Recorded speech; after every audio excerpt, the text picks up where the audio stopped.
minutinhos, que ainda não deu 19 horas. Semana passada, mas antes de começar, vamos lembrar um pouquinho do que nós falamos semana passada. Eu vou relembrá-los ali um pouquinho. Semana passada nós começamos a falar sobre o que é a diferença de língua e de linguagem, né?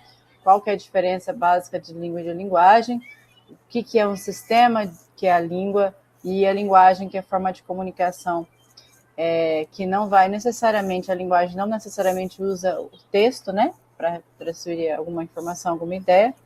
Essa é a ideia de língua e linguagem.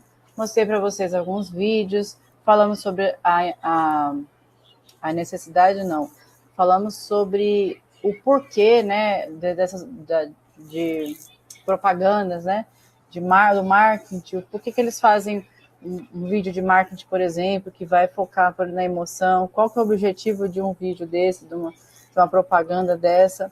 Como agora eu vi, falando, na semana passada eu vi a nova que lançaram o Boticário lançou a nova propaganda do Dia das Mães lá, né? E, assim, é incrível como eles conversam com a gente, né?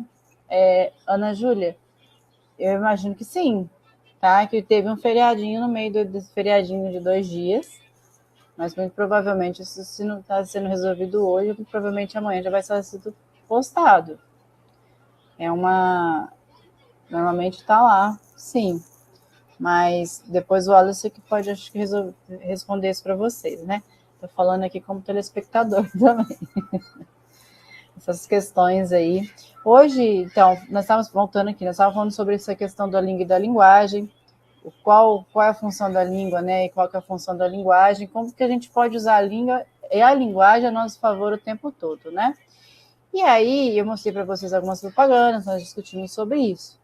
Na aula de hoje, eu tenho 2 ideias para nós hoje, na verdade 3. Primeiro, eu falo sobre função de linguagem e acentuação gráfica, né?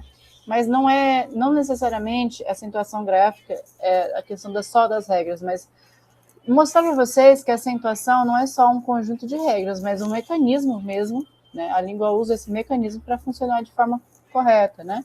E é relacionado ao som. Coisa que a maioria das pessoas, a maioria dos alunos que eu converso, nunca parou para ser, nunca foi ensinado dessa forma, né? Só o som. É uma regra. Não, é uma regra que leva em consideração a fonética, que é uma área da linguística e ela é muito pertinente. A maioria das palavras escritas hoje, boa parte delas tem relação à fonética. Então, é importante, sim, falar sobre um pouquinho. E aí, eu trouxe uma questão ou outra ali que fala sobre isso, de alguns cadernos do Enem. Era outro motivo também que eu estava pesquisando, estava lendo os cadernos de questões ali de 2011 para cá, que é 2025. Todas as questões de português, né? Separando algumas para colocar no decorrer dos nossos encontros. E aí, tá assim, decifrando a comunicação e a lógica da escrita normativa, né? Então, por quê? É uma regra? Não, é uma regra, mas ela tem um vazamento. Não é porque alguém falou, por exemplo, antes de P e B é M. Por quê? Alguém já explicou para vocês o porquê que antes de P e B é M?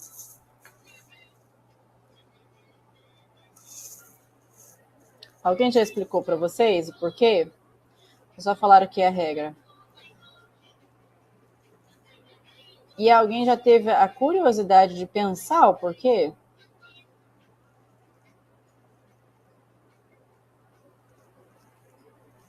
Boa noite, Slaine. Seja bem-vinda.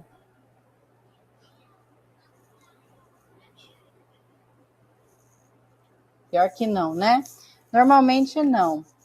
E quando eu explico o motivo, lembra que eu falei para vocês que boa parte das palavras tem relação muito direta com a fonética, ou seja, com o som? Boa parte foi alfabetizada no sistema fônico, né?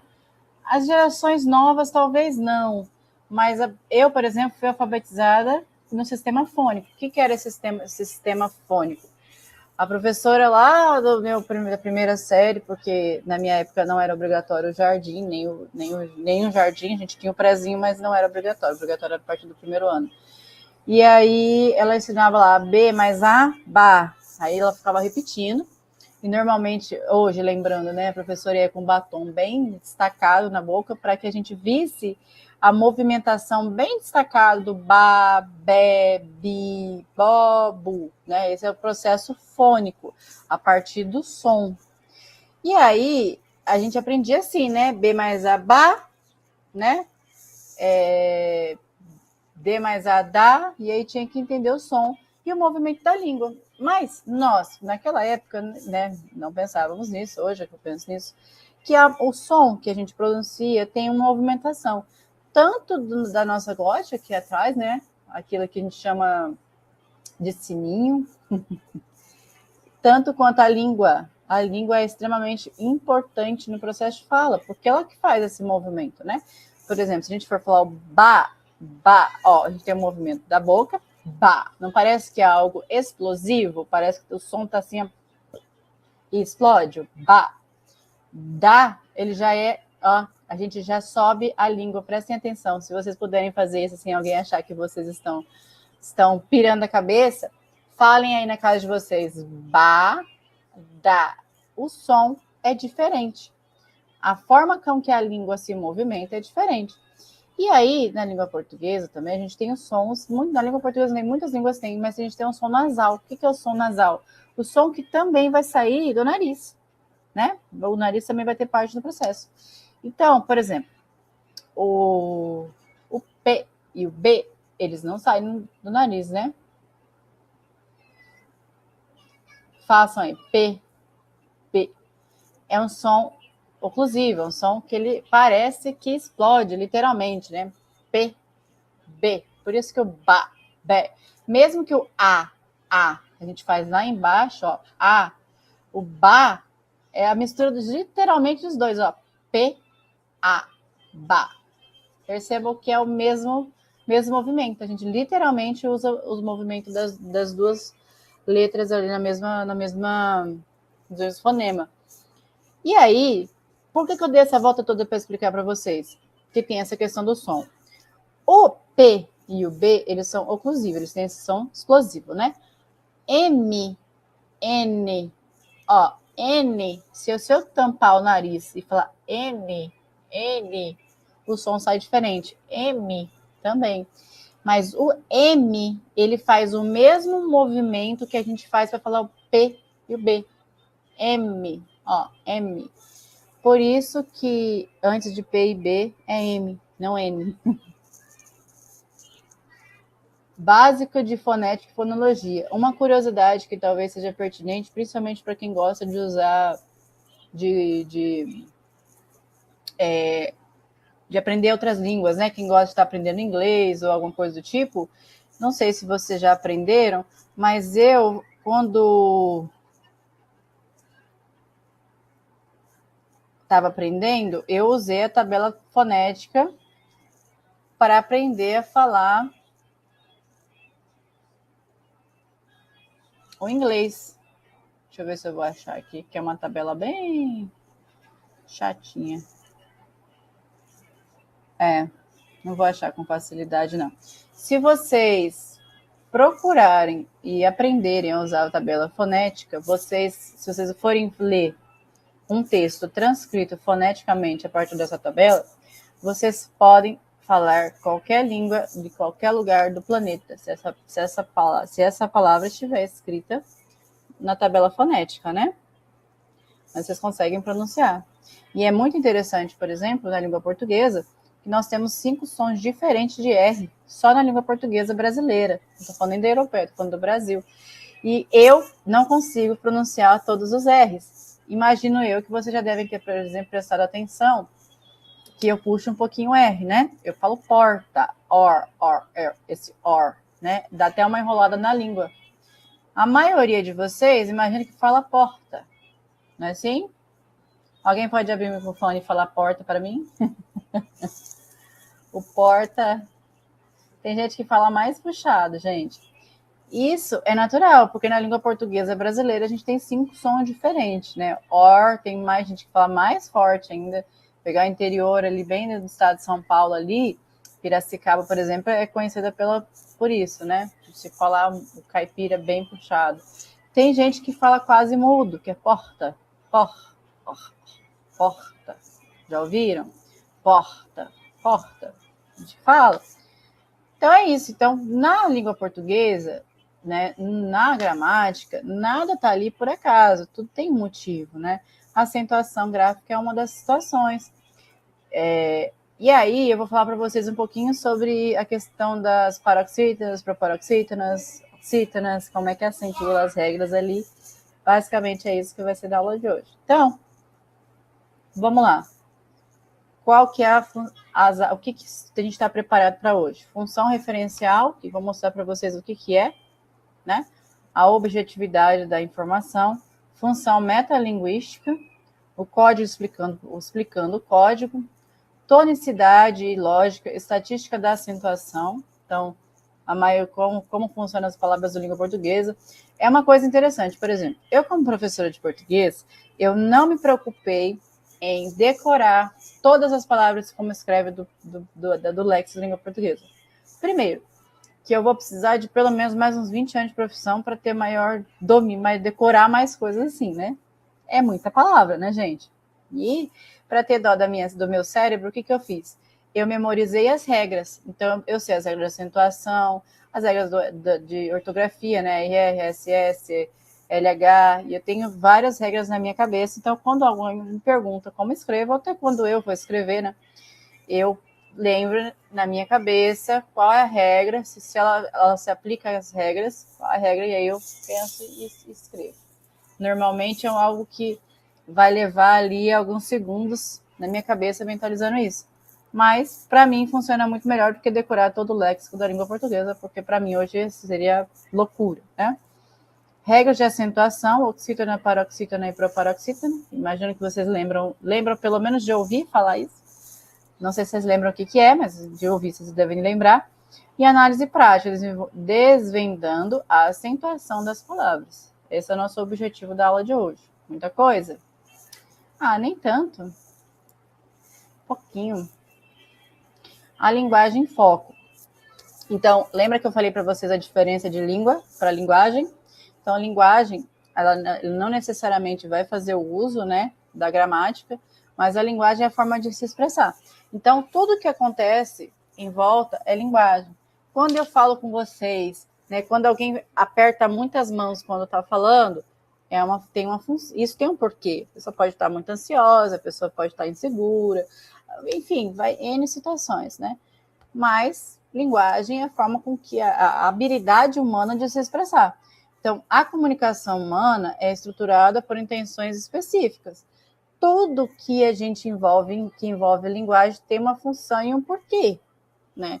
Então, por exemplo, quando a mãe, vou usar a mãe porque eu tornei mãe recentemente, eu acho que eu comecei a categorizar essas informações na minha cabeça, eu sempre uso um exemplo de mãe. Mas mãe, né? Quando a gente... Vou até tirar o óculos, porque ele tá criando um pouco de reflexo. Mas a mãe de vocês, quando vocês passavam perto dela, que ela dava aquela olhada assim, ó, aquela olhada de lado.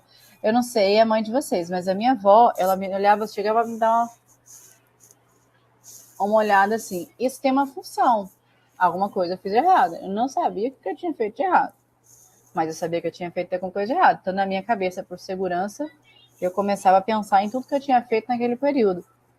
Então, tem uma função, né? Toda linguagem tem essa função. A gente fala por uma função. Lembra que eu falei para vocês que a primeira forma de comunicação é o choro? O bebê chora, né? Mas aí, daqui a pouco, o choro já não dá mais conta. Ele vai começar a aprender a falar algumas palavras. Ele vai começar a falar, apontar, né? Então, é natural. E aí, explorando como a língua informa sobre o mundo exterior, né? Como que a gente pode usar essa língua, e trazendo essa informação, trazer para fora da linguagem, né? Como que ela traz essa comunicação? Como que a gente pode usar essa língua como poder, né? Eu ministrei um curso uma vez que era linguagem e empoderamento social, né? E a gente falava justamente sobre isso, sobre como que a gente pode usar a linguagem a nosso favor, né? Desde expressão facial, desde postura, a forma de falar, a forma de se agir, Tudo isso é empoderamento, né? Como que a gente pode organizar um discurso, por exemplo, na hora de escrever uma redação do Enem a nosso favor, né? Não é só o achar por achar, ou não é só soltar essa argumentação, sim, só soltar no texto. A gente tem que usar ela a nosso favor. E o que eu vejo, normalmente, assim, sapeando, né? Passando ali, sem prestar muita atenção, porque eu não sou muito de Instagram, né? Instagram e nem de rede social. Mas eu vejo que a maioria das pessoas tem uma ideologia legal, um pensamento, assim, uma linha de pensamento. Muita gente tem até um pensamento legal, mas não sabe como articular a linguagem de forma favorável. Aí se perde no discurso, que é muito comum, aí fica ansioso. Alguém abriu o microfone para falar? Aí houve um barulho? Não, né?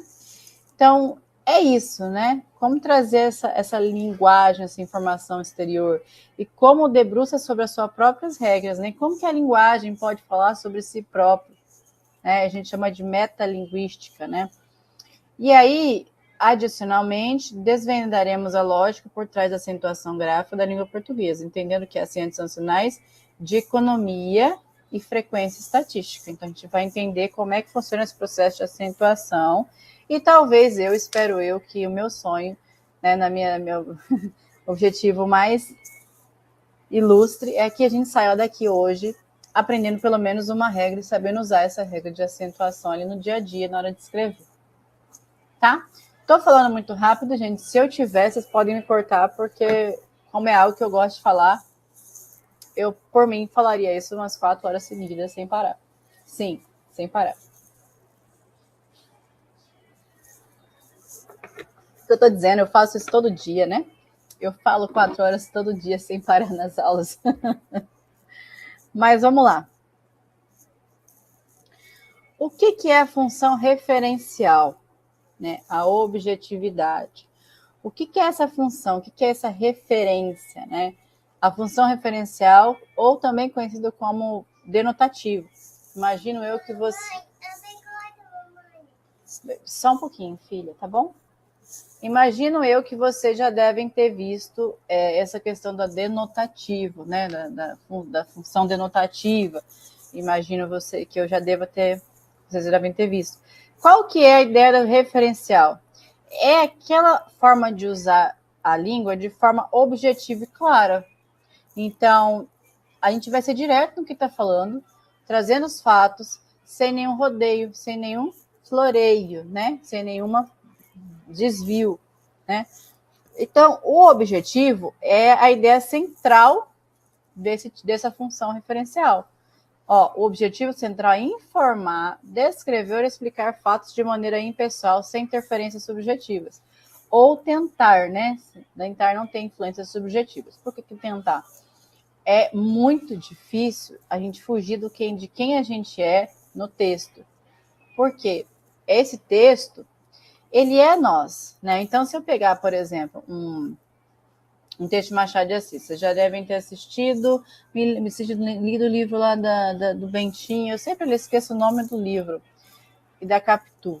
Eu sempre esqueço o nome do livro, Bentinho e Capitu.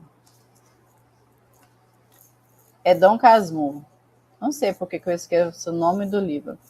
Mas, se vocês não leram, vocês têm uma ideia de como é a história central do texto, né? Que é a história desse casal. E aí tem a grande X da questão, Capitu traiu ou não traiu o Bentinho? Né? O próprio Machado de Assis deixou essa incógnita, e quando perguntado, ele disse que isso ficava à mercê do leitor, né? O leitor decidia. É muito difícil você fugir do texto. Então, de quem você era o texto? O que eu subentendo? Se a gente for pesquisar a história do Machado de Assis, parte da personalidade de quem é o Machado de Assis está no Bentinho. É ele totalmente? Não, mas parte ali. Então, quando a gente fala da objetividade, a gente tenta, né? Nós tentamos fazer isso, mas vamos conseguir 100%? Não sei, né? Essa é a função desse texto. A linguagem, então, qual que é o objetivo? Informar. Qual é, para vocês, o gênero textual mais clássico para informar algo? que traz alguma informação. Qual é o tipo, o gênero textual que nós usamos para informar algo? Alguém tem uma ideia? É uma pergunta, viu, gente? É porque às vezes eu falo, não sei se vocês estão prestando atenção. O que vocês acham? Qual o gênero textual que nós usamos para informar algo? Seria jornalístico, Pro? Sim, desse ramo, exatamente. O jornal ele é o que traz informação, mais característica. Então, uma notícia, por exemplo. Se a gente pegar a notícia, a base da pirâmide, né, do gênero, né, de uma notícia, é basicamente isso. A lead, que é a parte 2, do meio da pirâmide, ela é informação pura, onde aconteceu, quando, quem, como e por quê.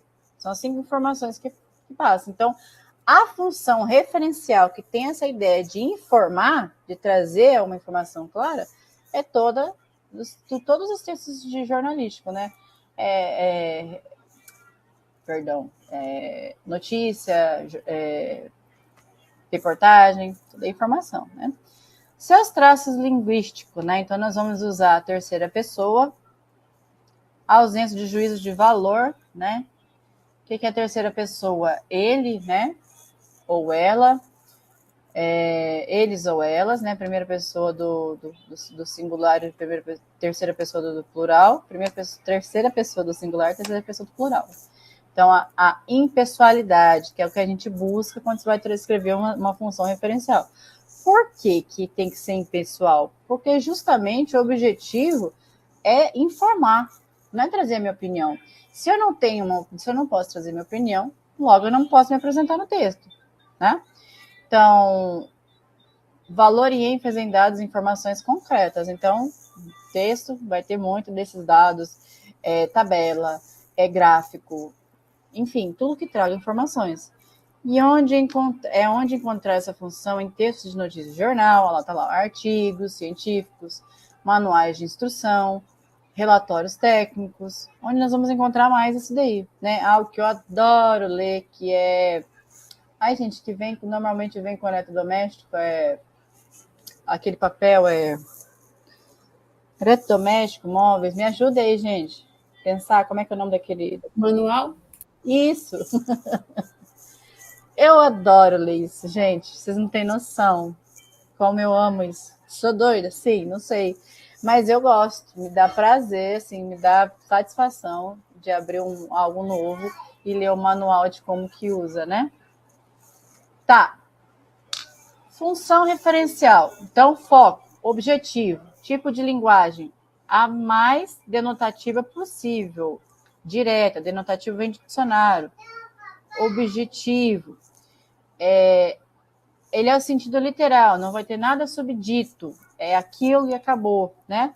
Sempre usado em terceira pessoa, e onde encontrar essa função, né? Na maioria dos textos ali, a gente tem texto jornalístico, mais artigo científico, né? Então, aqui eu trouxe para vocês alguns exemplos, né? Notícia. O índice de inflação no Brasil apresentou queda de 0,5% no último trimestre. Os dados provenientes do IBGE refletem uma informação concreta. Não há subjetividade na sua apresentação. Então, ali a gente tem dados, tem a informação objetiva, né?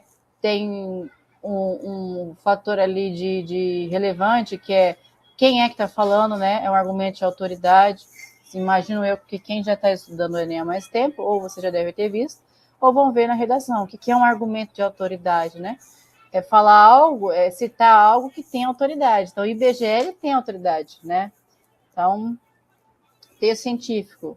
A água entra em ebulição a 100 graus Celsius. Sob pressão atmosférica normal, este é um fato científico universalmente aceito, sem opiniões pessoais. Por que é universalmente aceito? Já foi convencionado. Embora tenha coisas que ultimamente a gente está sendo... nós estamos vendo isso acontecer.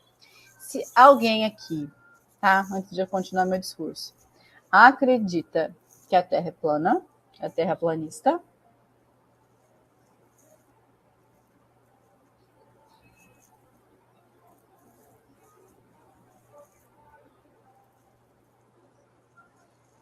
bom, Eu ouvi uns 3 não, já me deixou um pouco mais satisfeita. Mas, assim como Galileu teve que provar uma vez que a Terra era redonda, a gente está numa geração que está tendo, que nós estamos tendo, geração não de pessoas, tá, gente? É um momento histórico, tá? Que eu estou falando. E que a gente está tendo que provar o que é verdade. Mas a mentira está sendo muito mais fácil de ser alcançada do que a própria verdade, né? E aí a gente entra nessa discussão de que as pessoas hoje talvez desconfiem de algo que seja, né, universalmente aceito. Alguém já provou que a água chega à evolução a 100 graus Celsius. Como que fizeram isso? Teste, né? Ciência é isso, teste. Né? E a mesma coisa da Terra redonda, né? Enfim. Então, a gente acredita porque tem uma pesquisa que fez isso. Apesar que toda pesquisa pode ser derrubada. Até agora não derrubada da Terra plana. Aguardemos, né? Será que alguém vai provar isso? Enfim. Manual de instruções. Eu tinha que colocar, né, gente? Eu adoro manual de instrução. Gente, eu li manual de instrução do carro. Eu acho que eu sou a única pessoa do mundo que lê manual de instrução do carro. Mas eu aprendi muita coisa do carro que eu não saberia. Dependendo do modelo, tem situações diferentes. Então, para conectar um dispositivo, insira o cabo USB na porta lateral e aguarde. A luz azul piscará, indicando a conexão bem-sucedida. Esse aqui, uma vez, eu trabalhei com justamente esse trecho aqui, numa minha sala de aula, porque as pessoas têm o hábito de não ler completamente, né? Então, tá, o que é para fazer? É para ensinar o USB aonde, tia? Tem que aguardar o quê? Tá, mas e aí? Tá piscando, o que tá acontecendo? Né? A gente não adquiriu desse texto, dessa mensagem, o que ele realmente poderia dizer. O texto visa apenas guiar o usuário de forma prática e direta. Então, não fica ali, você tem que pensar sobre, não. Faz isso que vai acontecer isso, né? Tá, vamos lá, voltando. Função referencial. Tem a ideia de quê? De ser objetivo, é um texto do tipo objetivo, ele vai fazer uso de terceira pessoa, ele vai ser direto, ele vai trazer informações claras e objetivas, usando a linguagem função referencial, ou alguns chamam de denotativo. Tranquilo até aqui? Sim, Pro. Tranquilo? Então tá bom. Aí a gente entra na metalinguística, né? Alguém já viu alguma palavra parecida com essa? Meta alguma coisa? Metalinguística, Metalinguagem, né, Pro? linguagem, metafísica, Metamorfose. metamorfose, palavra interessante.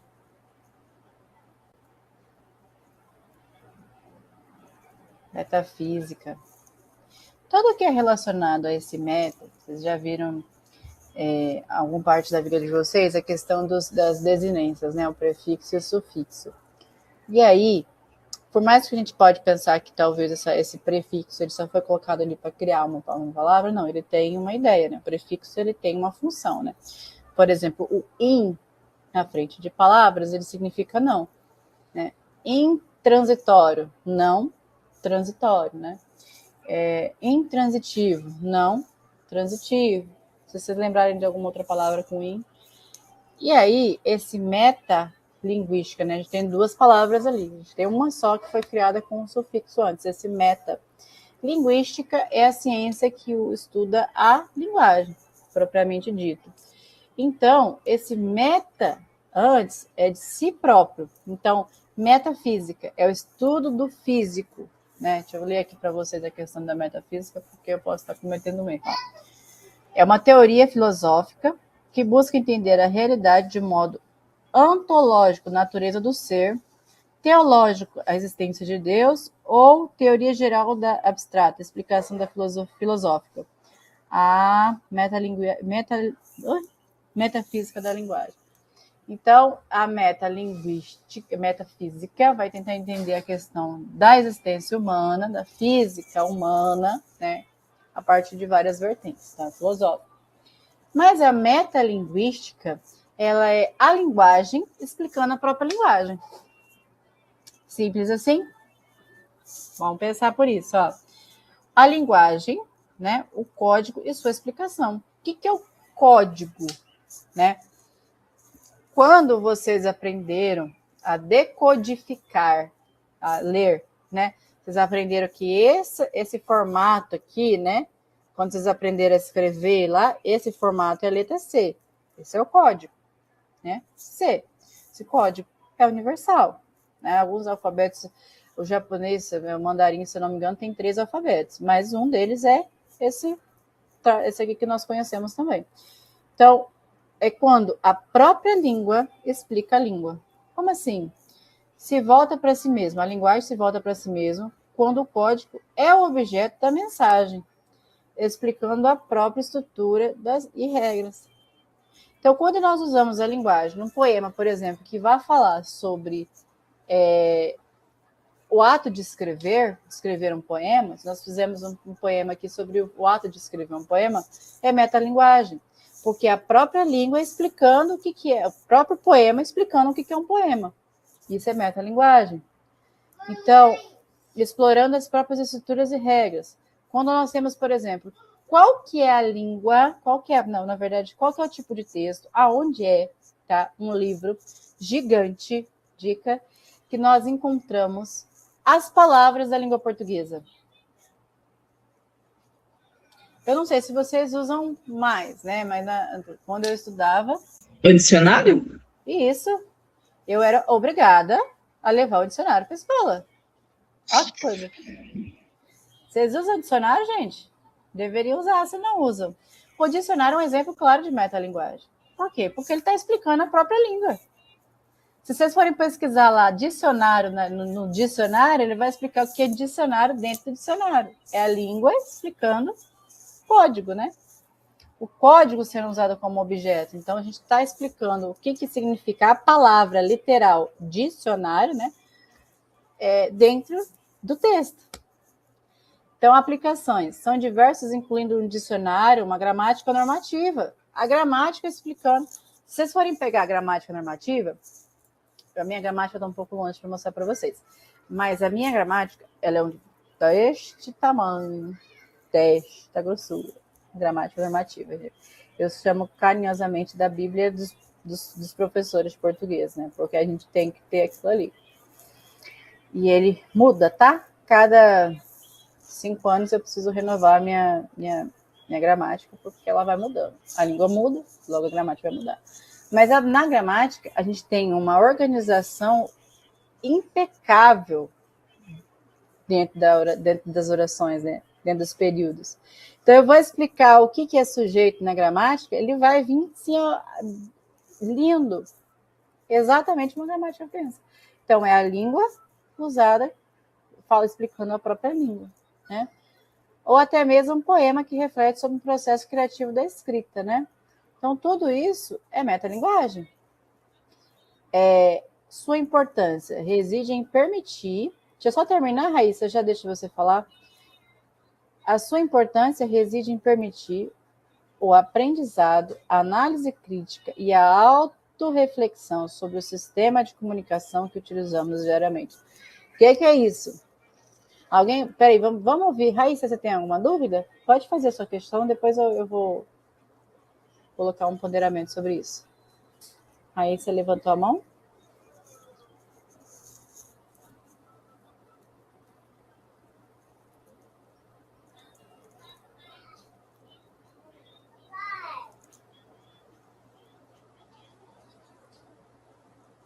Raíssa, só apertou o botão sem querer?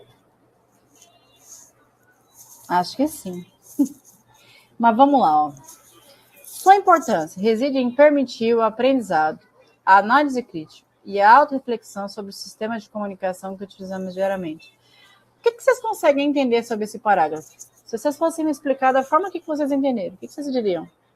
Esquece a linguagem difícil, com as palavras de vocês, da forma que vocês conseguissem explicar. Alguém conseguiria me dizer? Você entendeu alguma coisa sobre aquilo ali?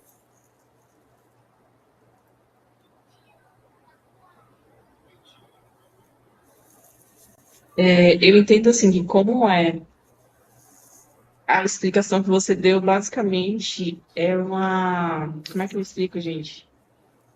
É linguagem sobre linguagem. Então, assim, aí ele fala sobre análise crítica e autorreflexão. Como o nosso português ele tem variações de palavras, manga tem duas, por exemplo, eu conheço como dois significados, manga, uma fruta, e manga, manga. Aham. Então, assim, o português ela tem mil e uma faces de interpretação. Então, a Uhum. metalinguística, ela te encaminha para analisar e refletir corretamente as palavras, a comunicação, a forma como foi posto ali. Bagunçou um pouco, mas eu acho que é mais ou menos isso. Foi lindo, você foi perfeita essa fala, Laura. Muito obrigada. Muito pertinente, inclusive, o seu exemplo. É justamente isso. Que legal que você conseguiu entender aquilo ali, né? É essa língua sendo autorreflexiva, né? Então, a autorreflexão da linguagem. Quando a gente traz, por exemplo, um poema que fala sobre a importância da escrita, é uma autorreflexão do próprio texto, né? Então, é o sistema, a autorreflexão, o sistema analisando o próprio sistema, a autorreflexão do sistema de comunicação que utilizamos diariamente. Então, pensar a língua como algo que vai trazer uma informação além do que a gente está falando, por exemplo. Raíssa?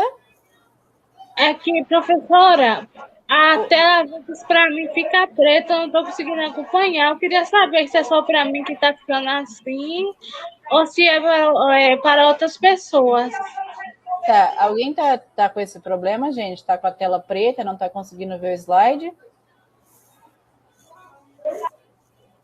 O meu também tava, Pro, só que eu saí e voltei e voltou ao normal. Tenta então, Raíssa. Tenta sair da aula e volta.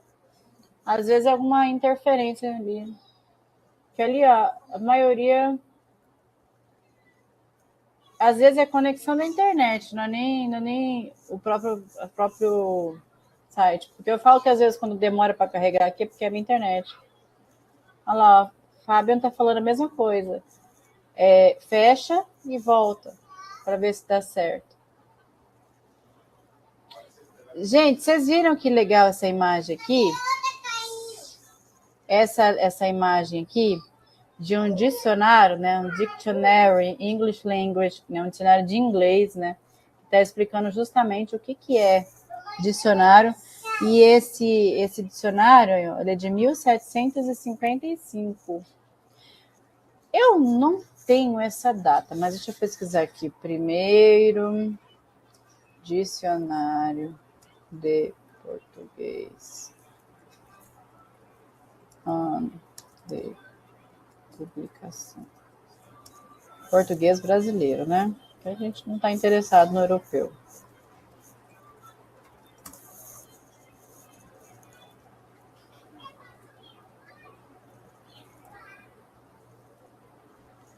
Nossa, tem uns antigos, hein, gente? Deixa eu ver. Século XVIII. 1712 foi lançado, foi publicado o primeiro dicionário da língua portuguesa. É mais ou menos a época, pouco antes desse daqui, né? Desse de inglês, mas eu imagino que esse aqui deve ser mais velho. A língua inglesa é mais antiga, né, do que o português brasileiro. Mas, enfim, alguma dúvida sobre metalinguística? Sobre pensar a língua sobre si própria? Deixa eu ver se eu coloquei aqui. Aqui, ó, no cotidiano. Pode falar, Tamires. Pra certa vez, numa aula que também foi sobre função de linguagem, eu ouvi falar que a função metalinguagem, ela tem como se fosse, como eu posso dizer, mesmo, porque os textos podem ter várias funções, só que sempre tem uma predominante. E eu ouvi dizer que quando tem metalinguística, é como se ela predominasse, mesmo, por exemplo, tendo a função poética. Tem um poema, só que se o poema estiver explicando o poema, sempre vai ser metalinguística o predominante, é correto? Sim, sim. E é óbvio, mas não é óbvio, né? Um poema, ele tem a ideia estilística, né? Ele tem a questão literária. Por mais que seja a língua explicando a língua, vamos dizer que a gente tem um poema que está explicando como escrever um poema. Por mais que tenha essa ideia de reflexão sobre a língua, ele ainda vai ter as características de um poema, né? Então, alguns vai ser melódico, outros vai ter rima, outros não, mas vai ter a função de literatura também. Então, ele vai ter os dois. Normalmente, eu tenho até uma questão que eu separei aqui, que eu vou mostrar para vocês no Enem, ele já até explica isso na questão, mas eu vou mostrar para vocês daqui a pouquinho e falar sobre isso, tá? Deixa eu explicar os exemplos ali no cotidiano, e aí eu vou mostrar para vocês a questão que eu vi no Enem, que vai falar justamente sobre isso, e inclusive nesse ponto, da metalinguística literária, né? Mesmo assim, a predominância é metalinguística. E aí, metalinguagem no nosso cotidiano, né?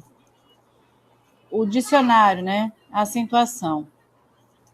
O dicionário define a acentuação usando a própria língua. Este é um exemplo direto de metalinguagem. Então, se a gente for lá na aba dicionário e procurar a palavra acentuação, ele vai explicar o que é acentuação e vai trazer um exemplo de acentuação. Isso é metalinguagem, né? Se a gente fosse fazer uma pesquisa agora, deixa eu ver se eu acho aqui. Acentuação, Aurélio.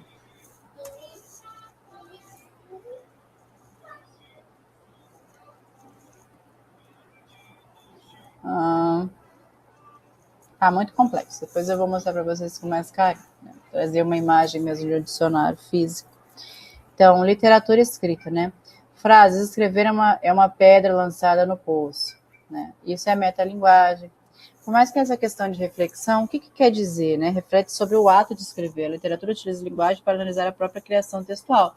O que seria isso para vocês? Escrever uma pedra lançada no poço, né? O que é uma pedra lançada? Qual que é a interpretação de vocês a respeito disso? O que seria para vocês? Vocês concordam com isso, com esse pensamento de que a linguagem, escrever é uma pedra lançada no poço? O ato de escrever? E o que é esse escrever que ele está citando, né?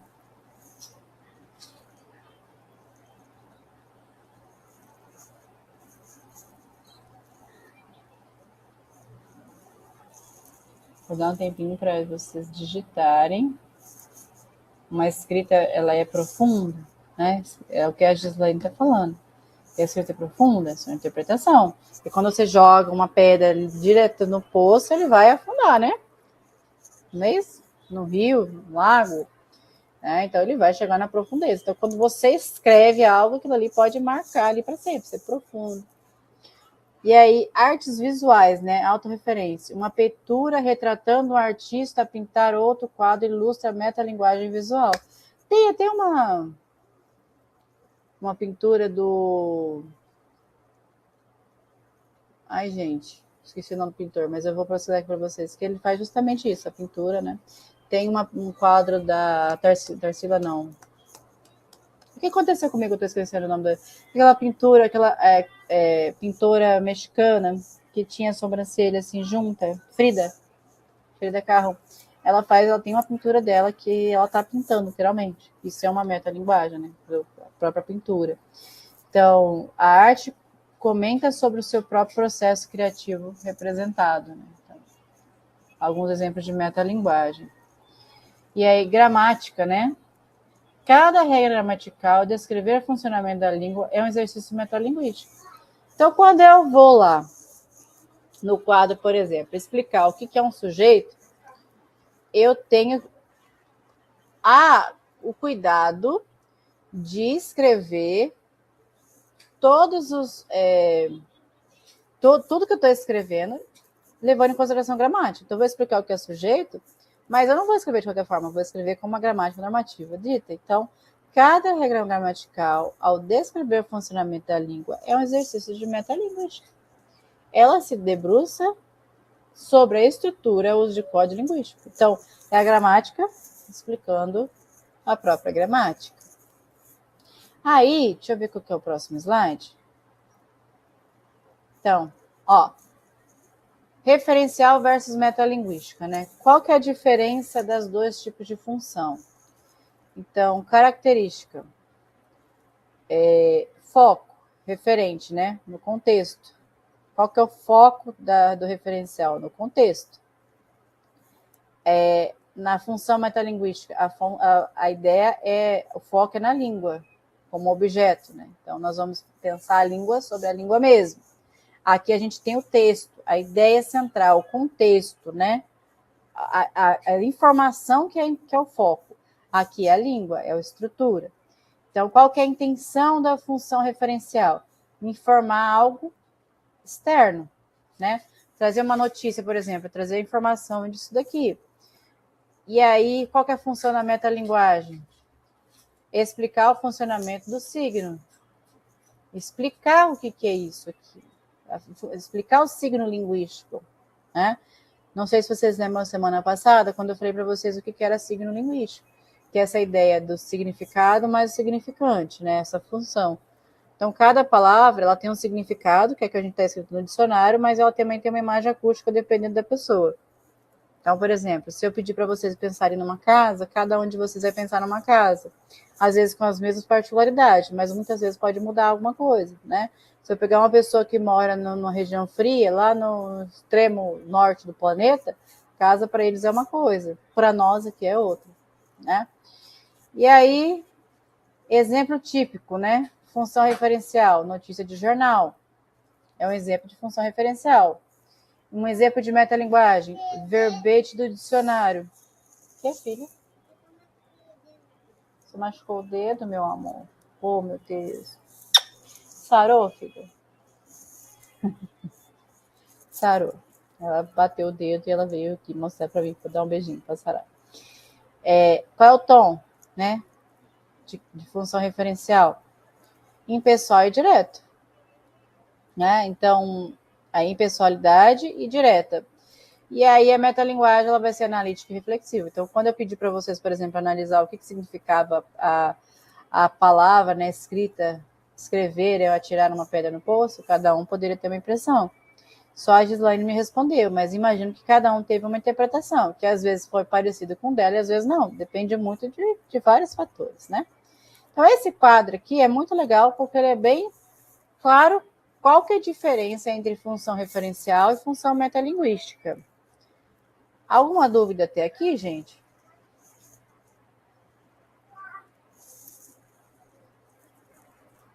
Não?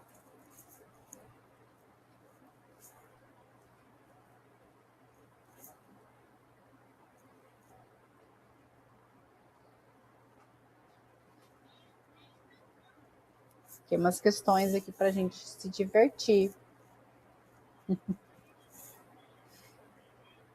Tá. Eu falei para vocês, semana passada, do Classroom, né? Justamente para poder disponibilizar esses slides aqui para quem quiser, tá? Alguém tem interesse desse material? Porque a minha ideia é criar um banco de material mesmo, de todos os slides que eu vou usar durante as aulas, do material que eu usar, tudo que eu achar pertinente, eu deixo ali. E aí vocês têm ali para estudar, né? Às vezes, daqui a 6 meses, quer lembrar o que é referencial e metalinguística. Tem lá, né? Vou mostrar para vocês ainda hoje como usar o Classroom, para quem não sabe usar. E aí a gente começa a usar já essa semana, que já tem 2 slides para deixar disposto para vocês. A seguir, tem uma questão. E aí, eu vou ler com vocês e eu vou deixar aqui uns 2 minutinhos, 3 minutinhos, para vocês resolver essa questão. Enquanto isso, eu vejo o carrinho da minha filha, que ela está me mostrando aqui. Ela tem uma coleção de carrinhos da Hot Wheels. Tá bom? Considerando os conceitos de função de linguagem previamente abordados, qual a afirmação a seguir melhor identifica a função de linguagem predominante em um texto que descreve detalhadamente o modo de preparo de um prato culinário, focando na objetividade da instrução de precisão de ingredientes? Eu acho que é fácil, hein? Mas aí, escolham aí qual alternativa que vocês querem. 2 minutinhos. Ah, detalhe, aí vocês vão colocando ali, ó, no chat, letra A, letra B. Deixa eu ver quantas pessoas tem aqui para ver quantas pessoas eu preciso esperar que respondam. 1, 2, 3, 4, 5, 6, 7, 8, 9, 10, 11, 12, 13, 13. Então eu preciso de 13 respostas ali, hein, gente? É só digitar no chat, letra A, letra B, letra C, letra D.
Pelas minhas contas, faltam 5 respostas, meninos e meninas.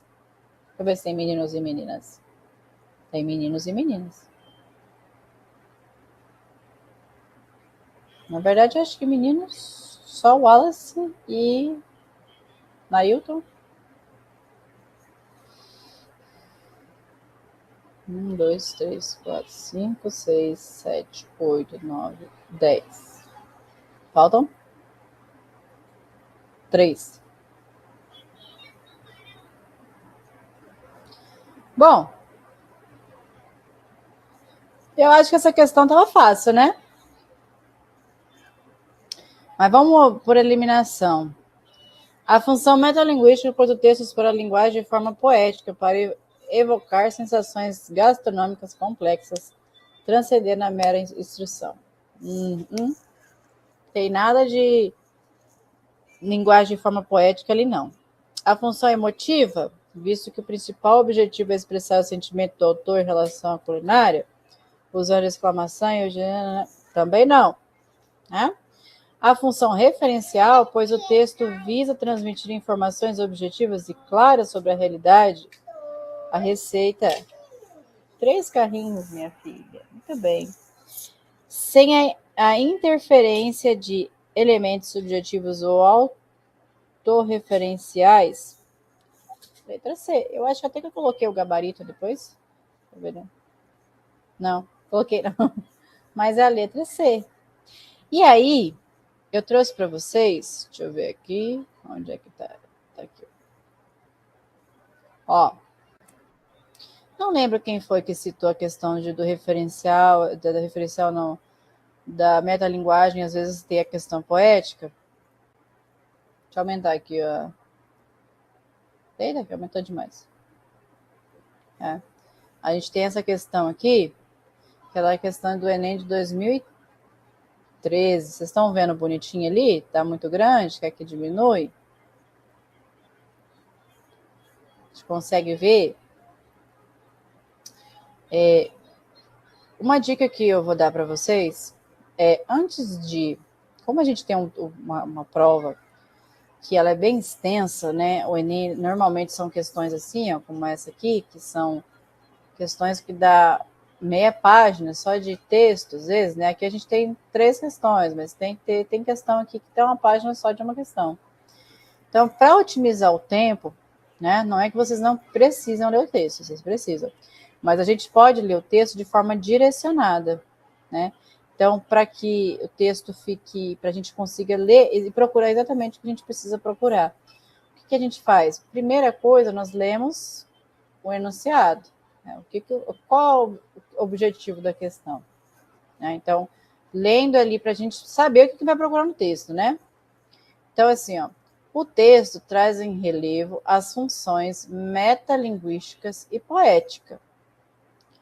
Seu caráter metalinguístico justifica-se pela... Então, ele está querendo saber basicamente o seguinte: por que que esse texto ele é considerado um metalinguístico? E olha lá, ó, quem foi que perguntou para mim? Metalinguagem e poética. Por que que ele tem essas duas funções? Porque ele é um texto literário, ele tem esses elementos literários.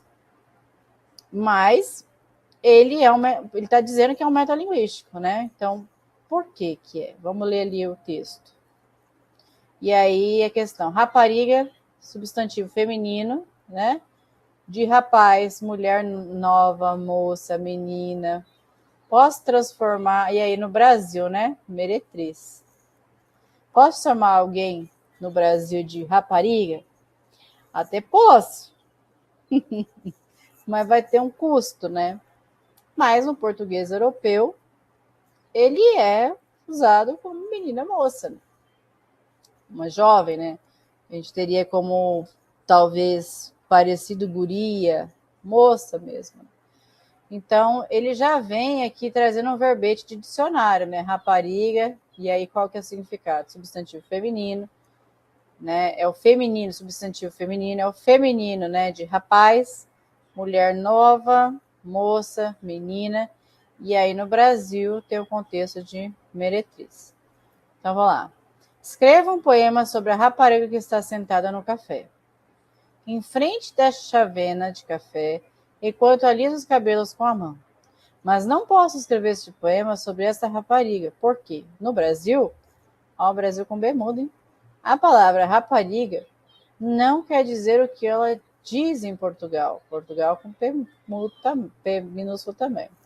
Então, terei de escrever a mulher nova do café, a jovem do café, a menina do café, para que a reputação da pobre rapariga que alisa os cabelos com a mão no café de Lisboa não fique estragada para sempre enquanto este poema atravessar o Atlântico para desembarcar no Rio de Janeiro.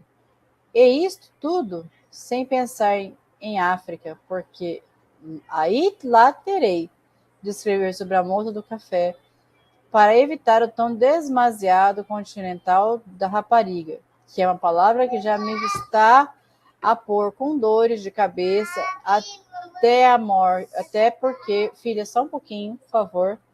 No fundo, a única coisa que eu queria para escrever um poema era escrever um poema sobre rapariga do café. A solução, então, é mudar de café e limitar-me. Filha, pede para o seu papai. A solução, então, é mudar de café e limitar-me a escrever um poema sobre aquele café onde nenhuma rapariga se pode sentar à mesa porque só se serve café no balcão.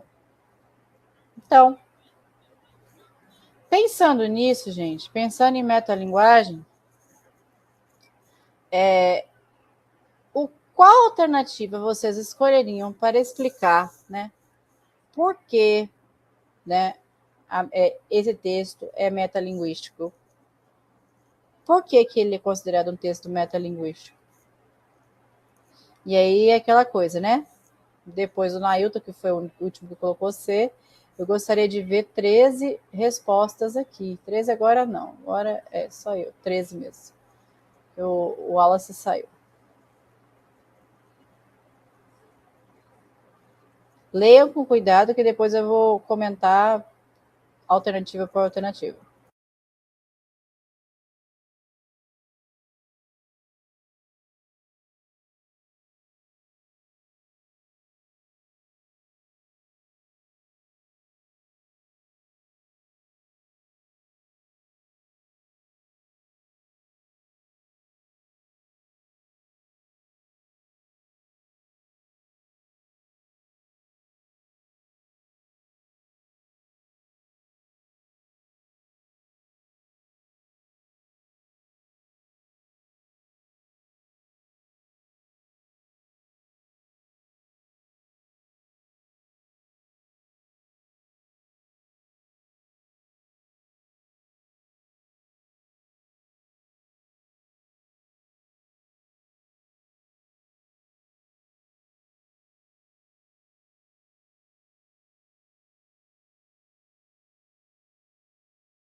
5 pessoas responderam. Gente, onde é que estão o restante? Deixa eu ver. O Wallace voltou, então agora são 12. Menos 6, acho que agora respondeu mais um. Deixa eu ver. 6, 1, 2, 3, 4, 5, 6, 7. 7 para 12, 5. Faltam 5. Onde estão vocês?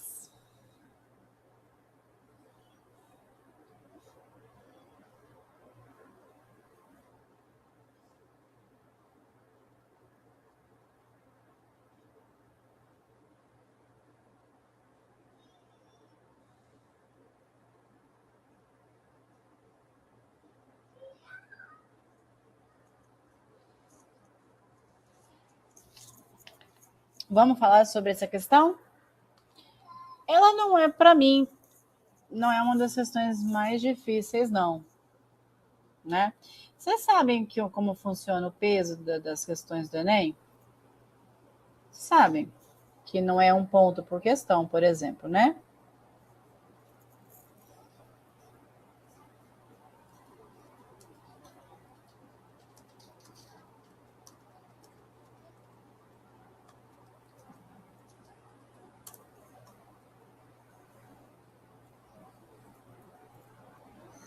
Sim. Eles dividem, né? Eles dividem em três níveis, né? Fácil, médio e difícil. Então, normalmente as questões mais fáceis são as que têm maior valor de peso, né?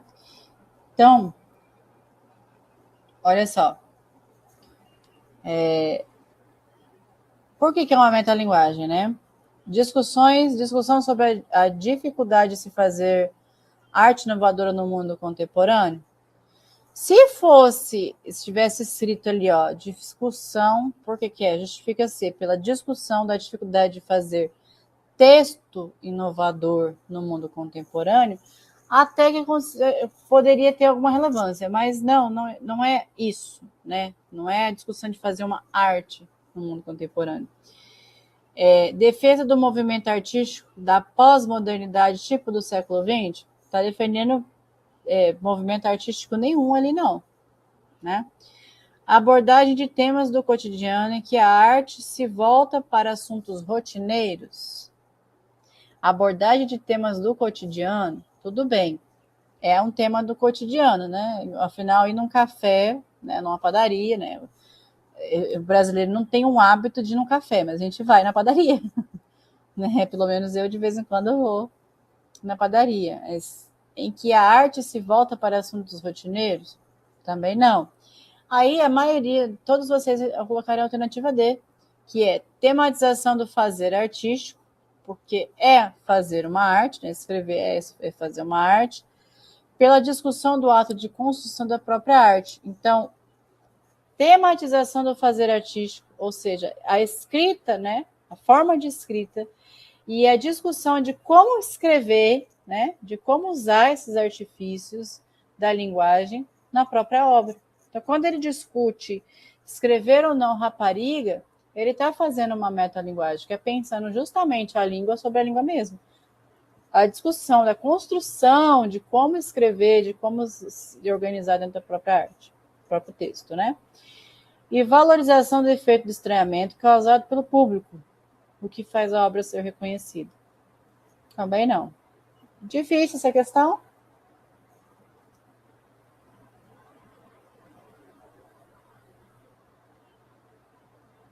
Afinal, essa prova de 2013 tem muitas questões bem legais, viu, gente? Bem bacanas. Achei média. Sabe por que é média? Porque, talvez você considere média, porque na resposta correta não tem nada escrito assim, ó, por exemplo, texto, a obra literária, né? Ele vai falar da tematização do fazer artístico. O que é fazer artístico? É justamente escrever a linguagem sobre a linguagem, né? pela discussão do ato da construção da própria arte, ou seja, da própria que arte que ele está fazendo referência. É o próprio texto. Então, o fato de não ter escrito o texto é que talvez cause esse distanciamento, né? Mas aí a gente começa a pensar sobre a questão do que é uma arte, né? O texto é uma arte, né? Texto é uma arte para vocês?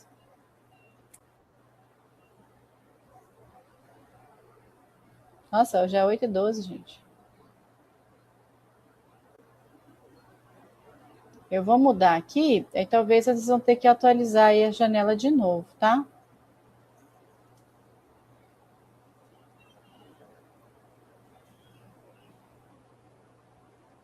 Eu fiquei entre D e E, deixa eu lembrar qual que é o E. Valorização do efeito do estranhamento causado no público.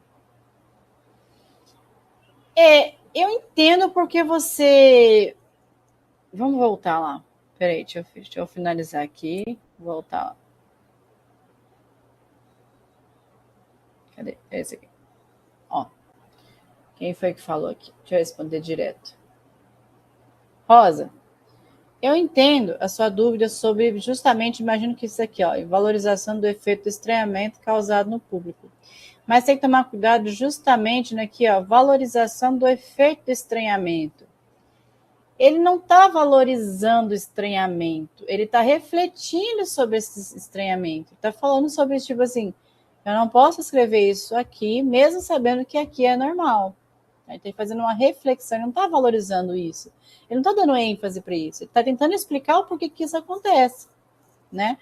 Então, não é só no Brasil. Quando ele fala ali da África também, porque na África a rapariga também tem um significado pejorativo, né? Também significa meretriz, rapariga. Né? Então, ele não está valorizando, ele está pensando a língua, causado no público. Ele não está tentando pensar como que isso é valorizar isso, o que faz a obra ser reconhecida, né? A obra foi reconhecida justamente porque ela faz essa reflexão da língua. Ele usou a palavra rapariga. Agora, eu vou fazer uma pergunta para vocês. Se a gente fosse pensar além do texto, além da palavra rapariga, o que é o contexto? O que ele está tentando mostrar para a gente quando se fala de análise de linguagem?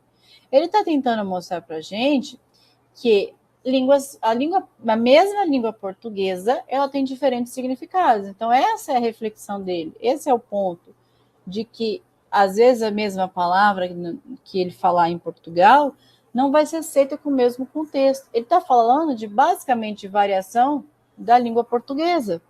Só que ele usou o exemplo da rapariga, né? Podia ser outra coisa. E tem coisa no português brasileiro, português europeu, que, assim, no brasileiro a gente seria, assim, linchado em praça pública se falasse para alguém.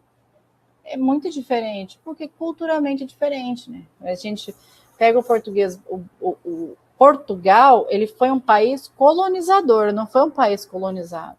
Então, ele não recebeu influência estrangeira.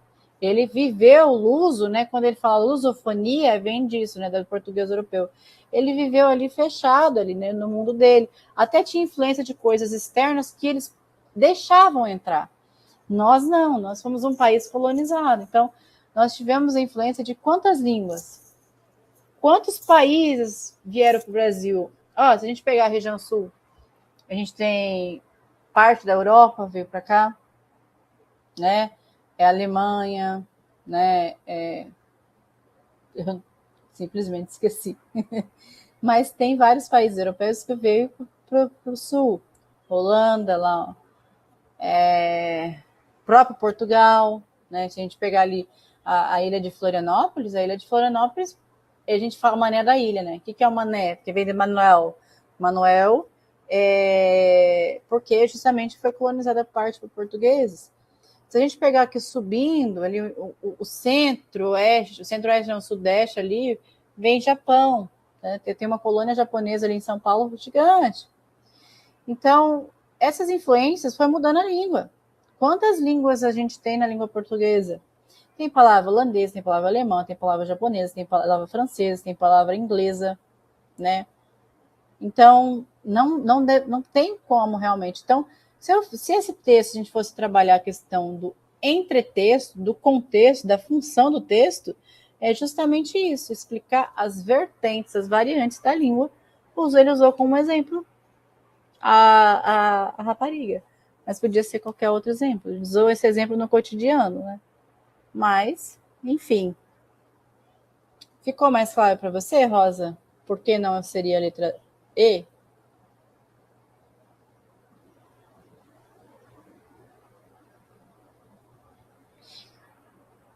Gente, deixa eu colocar aqui. Deixa eu abrir aqui. Péssimo.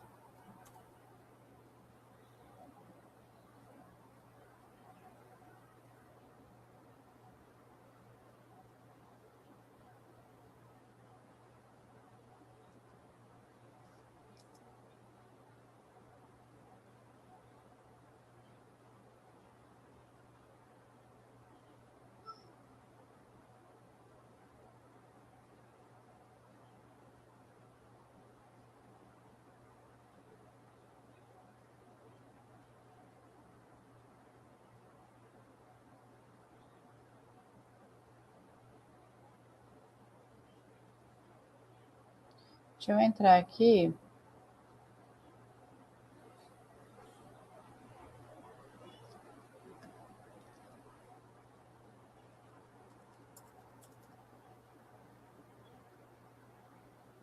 Estou entrando aqui no Classroom para mostrar para vocês.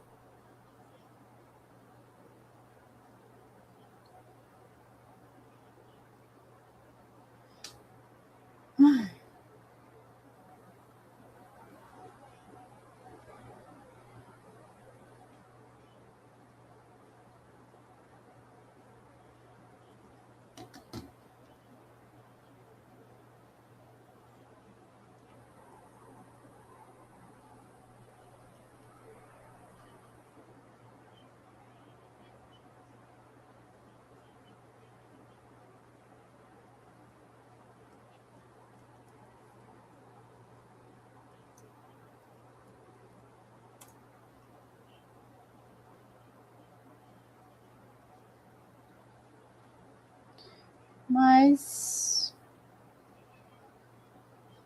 deixa eu continuar aqui.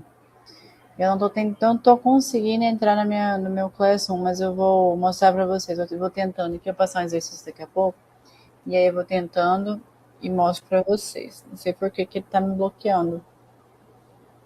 Mas, vamos voltar no nosso slide. E aí, há alguma dúvida ainda sobre função? Tem mais tipos de função, tá, gente? Não são só essas duas. Aqui eu escolhi duas porque eu acho que são as duas que mais caem no Enem. Então, nós temos, por exemplo, o referencial, que foi o que a gente falou. A gente tem a função emotiva, que a ideia é transmitir sentimento, né? Então, normalmente é em primeira pessoa, né? Diários, cartas de amor, poemas, texto de opinião. Ela tem essa função emotiva, que é emocionar. A função conotativa, prelativa, que é convencer da ordem, né? Propaganda, discurso político, manual, ele tem essa ideia conotativa, que é convencer. A função fática, que é estabelecer ou prolongar ou interromper o contato entre interlocutores, testar o canal. Então, quando, por exemplo, o professor fala assim para vocês na escola, assim, ei, vamos parar. Isso é a função fática, né? Esse sino da escola, por exemplo, também que a ideia de realmente trazer a intenção, né? Fazer vocês pararem por isso. A sirene de viatura tem essa função fática também, que é trazer uma informação, de a gente parar para pensar, né? E aí tem a metalinguagem, que eu já falei para vocês, tem a função poética. Então, nós temos 6 tipos de função. Eu falei para vocês de 2, né? Da próxima aula, vulgo amanhã, vou falar de mais 2, mais detalhadamente, tá bom? Vou fazendo de 2 em 2 assim. E aí, nós vamos falar agora sobre isso aqui, ó, a acentuação. Deixa eu fazer uma pergunta, eu gostaria de ter a resposta sincera de vocês. Vocês têm dificuldade em acentuar palavras? Em saber se é agudo, se é circunflexo, se é que tipo de... A trema já não existe mais, caiu a trema. Mas vocês têm dificuldade? No meu caso, seria mais a crase. A Depois, crase. depois das novas regras, eu me perdi um pouquinho porque eu aprendi pela regra anterior, Super mas te entendo. hoje eu tenho. Eu também aprendi pela anterior e eu não consigo aceitar, por exemplo, que a trema caiu. Eu ainda quero escrever linguiça com a trema. Mas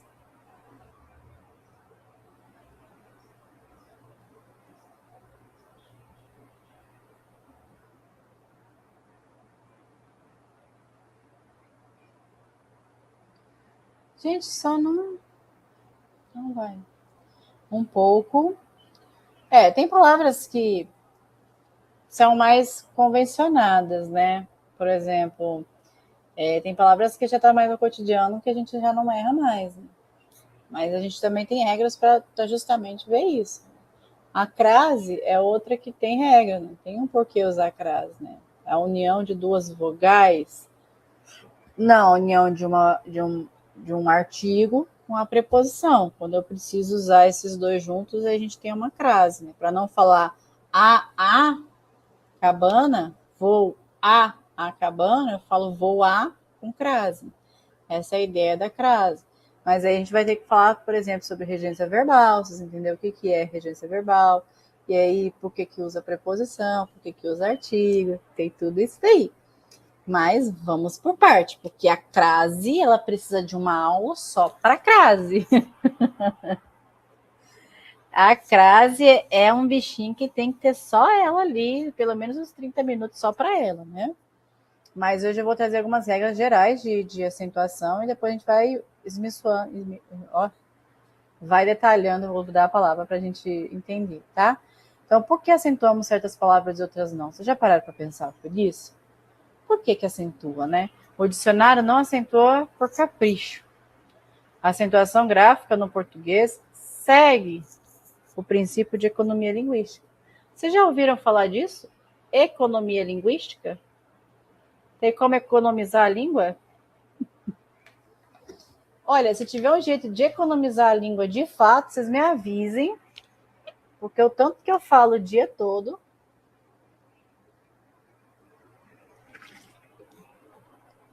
Haja água, viu? Para hidratar. Tem como economizar a língua?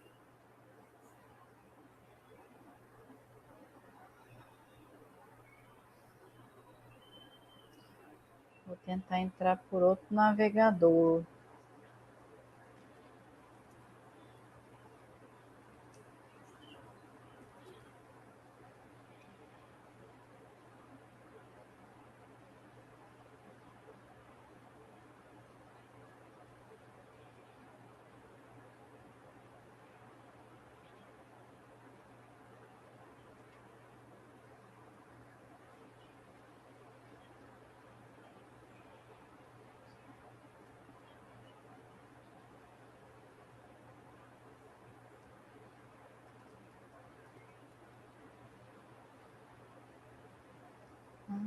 Conta boa. E aí, né? Um pouco. Como é que economiza a língua? Deixa eu passar aqui o slide. Então, ó. Tonicidade. O coração da palavra.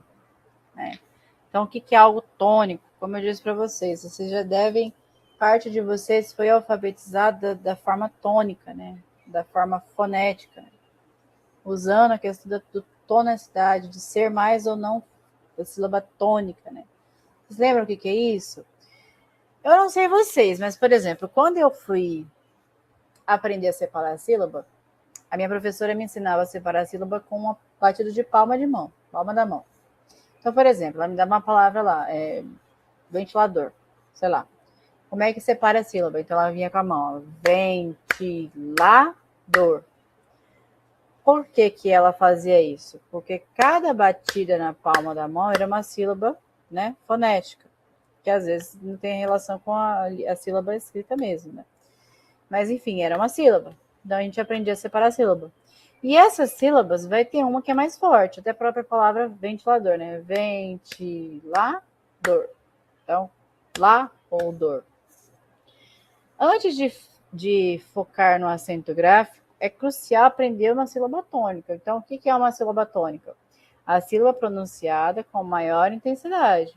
Então, quando a gente ia fazer isso também, ela usava, né, a minha professora Márcia, eu lembro o nome dela. Isso foi lá na segunda série, terceiro ano hoje, né? E aí ela usava a palavra Maria. Maria. Então, o ri, ele é tônico, porque ele é mais forte. Então, toda palavra plurissilábica possui uma. Então, toda palavra que tem mais de uma sílaba, ela vai ter uma sílaba tônica, ditando a sua sonoridade. Então, tem um ritmo, né? Vocês já ouviram falar, por exemplo, curiosidade além disso, de que para as pessoas que ouvem o português, alguém falar português brasileiro principalmente, eles têm a impressão de que nós falamos cantado, com musicidade mesmo. Já ouviram isso? O que seria falar cantado? Se vocês forem reparar, todas as palavras têm uma sílaba tônica. Então, a gente tem esse aumento o tempo todo. Ó, quando eu falo o tempo todo dessa forma, claro que eu estou exagerando, né, gente? Mas para quem ouve de fora, nós temos essa ideia de tonicidade. A língua inglesa, por exemplo, não. É por isso que quando nós vamos brasileiro aprender a falar inglês, a gente vai para os Estados Unidos ou para a Inglaterra é pior, porque eles têm uma linha muito reta de linguagem. O som é basicamente na mesma régua. E nós não, nós fazemos isso aqui, ó, o tempo todo, né? Então, para eles nos ouvir falar é muito estranho, porque tem esse som justamente. Então, toda palavra na língua portuguesa que tem mais de uma sílaba vai ter uma sílaba tônica. Vai ter uma palavra que é mais forte. Então, dependendo de onde essa sílaba está, no posicionamento da tônica, ela vai ter uma classificação. E aí entra aquela questão da oxítona, paroxítona e proparoxítona. Vocês lembram disso? O que é uma oxítona? Quando a última sílaba é tônica. Paroxítona, quando a penúltima é tônica. E a proparoxítona, quando é a antepenúltima. Então, a palavra fácil. A sílaba tônica, por mais que a gente tenha um acento ali, a sílaba tônica é o sil. Então, nós temos uma oxítona. Café. Por mais que tenha um acento, a sílaba tônica é o K. A gente não fala café, a gente fala café. A sílaba, ou acentuação ali, é justamente para a gente conseguir acompanhar, né, no mesmo ritmo da palavra, senão seria muito aberto. O K, B, C, K, ele é oclusivo. Todo som oclusivo, né, que faz, lembra que eu falei para vocês, faz essa ideia de explosão? B, normalmente ele é tônico. Por quê? Porque é literalmente uma explosão. Então, uma explosão é alta, né? B. Por isso que normalmente ele é tônico. Então, oxítona, paroxítona e proparoxítona, eu imagino que vocês lembram. Alguém tem alguma dúvida sobre isso ainda? Tranquilo, né? Precisava lembrá-los, mas é só para desenverrujar mesmo o cérebro de vocês. Que eu sei que vocês aprenderam. Se é boa parte do segundo ano, terceiro ano, quer dizer, de vocês devem ter aprendido isso daí. Então, base da acentuação. A posição da sílaba tônica é fundamental para a acentuação gráfica. Ela determina se uma palavra, dada sua terminação, precisará de acento, seguindo a lógica do nosso sistema ortográfico. Então, dependendo de onde essa sílaba tônica está, nós vamos acentuar ou não aquela palavra. E aí que entra a importância de lembrar o que é sílaba tônica, o que é oxítona, o que é paroxítona, o que é proparoxítona. Isso tem que estar bem fresco na mente de vocês. E aí, ó, informação interessante, ó, a estatística do português, 90% palavras paroxítonas. Então, 90% das nossas palavras da língua portuguesa são paroxítonas. A acentuação do português reflete a frequência de uso, significando regras para a maioria. Acentuamos o que é raro, evitando o excesso de formas mais comuns. Então, a paroxítona, a maioria, normalmente, são as mais raras de acentuar. Mas eu vou falar para vocês depois disso um pouquinho. É muita palavra, né, gente? 90% é um índice muito grande. Então, bora para as oxítonas. Eu vou sair, eu vou nos slides, que aqui está um pouquinho pequeno para eu ler. E se eu não responder o chat, é isso, tá? Mas se quiserem, levanta a mão, que eu consigo ouvir vocês levantando a mão e eu volto aqui. Ó, vamos por parte. Como é que são acentuadas as oxítonas? Né? Casos específicos. Oxítonas final terminadas em A e S, né? As palavras oxítonas terminadas em A ou As recebem acento gráfico como em Pará. Então, oxítonas terminada em A vai ser acentuado. E sofá, marcando a sílaba tônica final. Imagino eu que Pará e sofá, vocês não estão escrevendo sem acento, né, gente? Pelo amor de Jesus Cristo. Eu saio daqui, eu nem sei onde é que vocês moram, mas eu vou aí cobrar de vocês. Vocês vão sonhar comigo falando. Pará é acentuado. Sofá sem acento é sofa.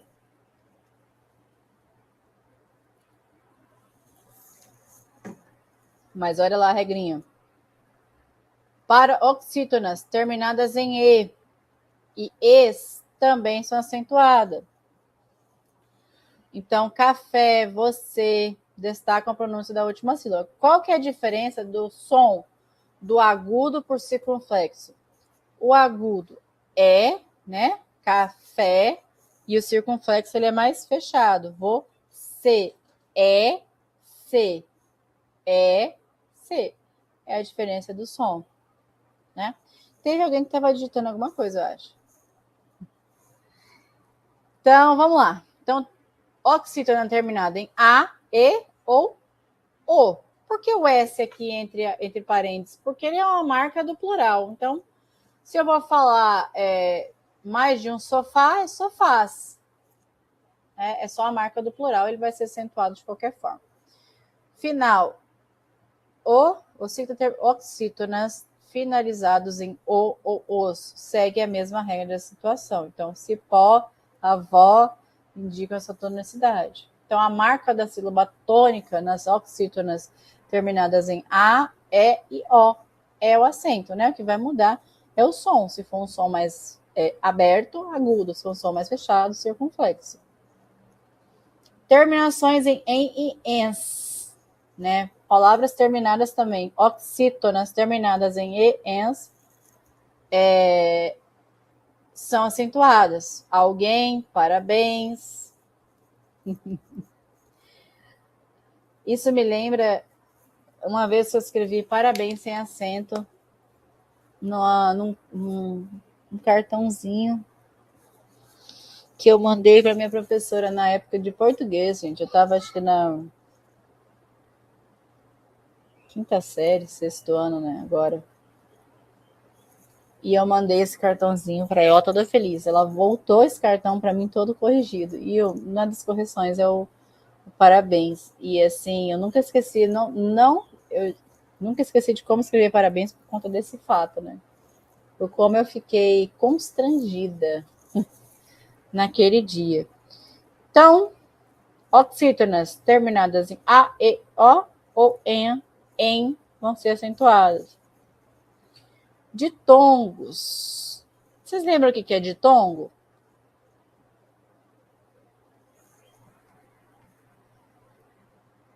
Esse di vem de dois, né? ditongo, né? São encontro de duas vogais. Então, ditongos abertos. Ei, el, oi. Quando aparecem sílabas tônicas finais de oxítona, são acentuadas, né? Ditongo é essa união de duas vogais, né? Quando a gente tem um encontro de vogais, a gente chama de ditongo. Leite, né? Esse ei é um ditongo, né? O que é o ditongo aberto? É, ei, el, né? Quando é aberto, o som é agudo, né? Então, nós vamos acentuar. Papéis, troféu. Qual que é o plural de troféu? Alguém sabe? Quando tem mais de um troféu?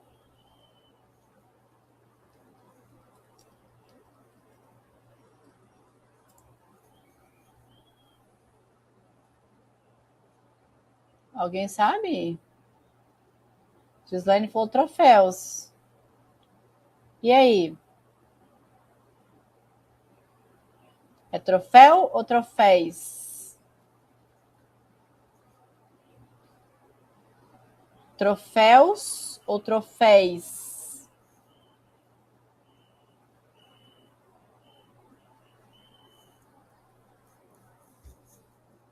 Tem algum influenciador da vida aí que fica fazendo vídeo só para dificultar a minha vida, que ele fica falando, por exemplo, qual é o coletivo de baleia? Perguntando para as pessoas na rua. E aí os meus alunos ficam me trazendo essas perguntas aleatórias, assim, qual que é o coletivo de baleia? Gente, eu não sou uma gramática, que queria eu, tá? Sabedores da resposta do mundo da língua portuguesa. Meu Deus do céu, eu seria muito feliz, mas coletivo de baleia. Poxa. Segunda-feira, terceira aula, 9h pouco da manhã, explicando o que é tipo de sujeito, lá no perguntar que é coletivo de baleia. E quem falou troféus, acertou. Plural é troféus. Troféis? Não, troféus. Uma dúvida. Diga.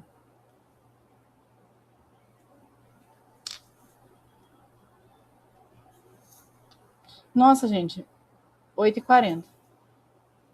Falei demais. Mas não tem importância. Se não der tempo de terminar, amanhã a gente termina.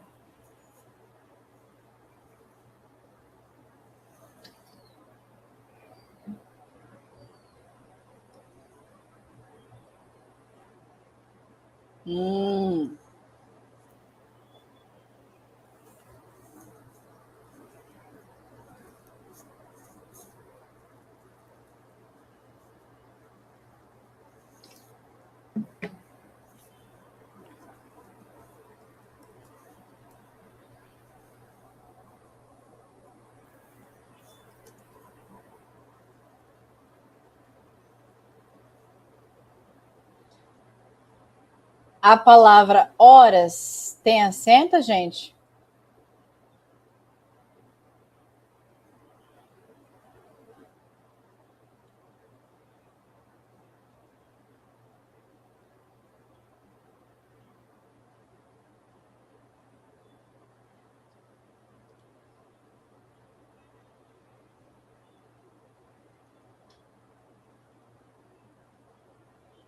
Não, não tem acento. Tem uma regra para isso, tá? Até ali para frente eu vou falar sobre isso. Primeiro que horas é uma paroxítona, né? Não teria nem por que acentuar horas, porque a sílaba tônica é o O. Mas paroxítonas terminadas, né, em A, E, O, A, em e ens não acentua. Ô, prof, Oi. eu acho que ela quer dizer, tipo assim, horas, eu te encontro às 8, não? Esse às. Ah, você quer saber o as? Eu acho Tá. que é isso que eu quis dizer. Vamos pensar então o seguinte, ó. Quem encontra alguém, né? Quando se fala da crase, a crase, ela é a união de uma preposição com um artigo. E quando é que a gente usa uma preposição? Quando o verbo que está vindo antes dela for um verbo transitivo indireto. Quando ele exigir um objeto, e esse objeto tem que começar com uma preposição. Então, por exemplo, se eu vou falar, por exemplo, vou na praia, tá errado. Falar vocês podem, vocês não podem escrever. Por quê? Quem vai a algum lugar. Então, vou a algum lugar. Então, só que praia é um substantivo feminino. Então, ele exige um artigo feminino. A, né? Então, ali eu tenho encontro de dois as. Um que é a proposição, que o verbo está exigindo. Vou à praia, né? E a outra é o artigo que o substantivo praia está exigindo. Quando eu tenho essa união das duas coisas, né? A gente usa a preposição. Então, a crase, né? Por isso que vou à praia, né? Ela é acentuada, acentua com crase. Aí você tem uma outra situação, que é que hora eu coloco, tá? Eu te encontro as ou as com a crase ou sem a crase. Aí entra na mesma regra. Quem encontra alguém, né? Eu vou encontrar a alguém. Então, se eu vou encontrar a alguém, eu estou pedindo uma preposição. Te encontro aí vem a palavra horas. A palavra horas, ela é uma feminino. A gente tem um encontro de duas ali, de um artigo e uma preposição. Aí usa crase, sim. Te encontro às 20 horas. Aí vai usar crase. Tudo isso para explicar que te encontro vai usar crase.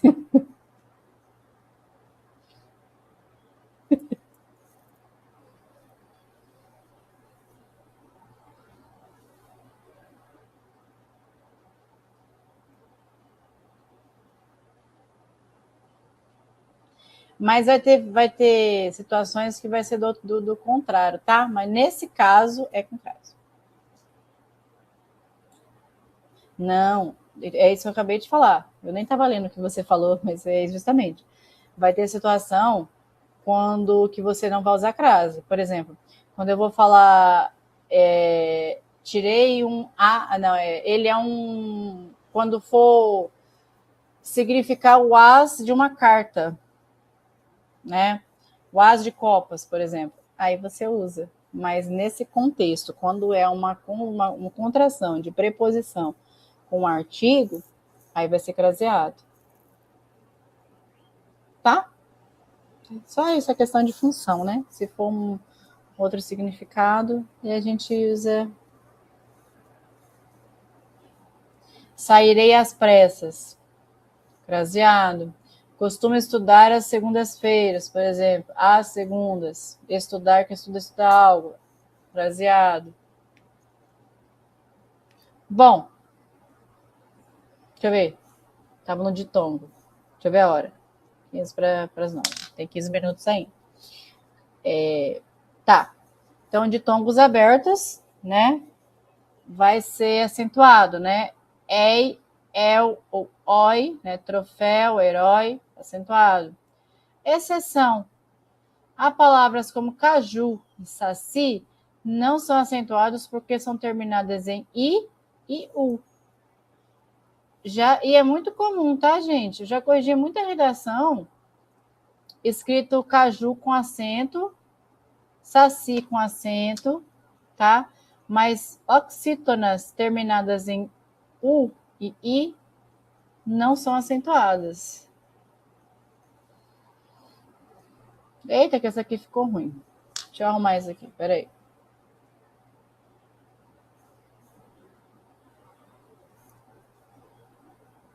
Não vai dar para arrumar. Vou ter que deixar assim. A acentuação das paroxítonas. Então, o que eram as paroxítonas? A antepenúltima, né? As paroxítonas terminadas em L, N, R, S, PS recebem acento gráfico, como no exemplo fácil, pólen, cadáver, tórax, bíceps, né?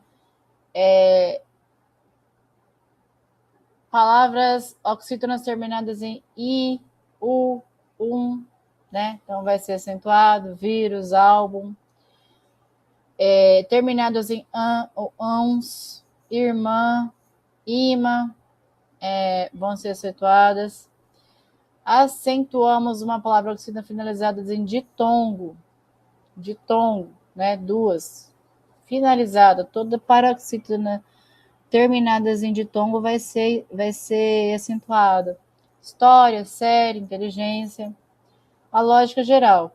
Para acentuar a acentuação das paroxítonas, é uma exceção não acentuar nas terminadas em A, E, O, em, porque representa o padrão natural da língua.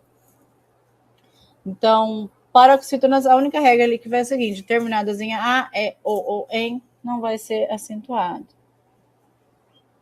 Regras da paroxítona. Bora continuar. E aí a gente tem esse quadro aqui que para mim é mais fácil de entender do que esse monte de texto. Ó. Terminação.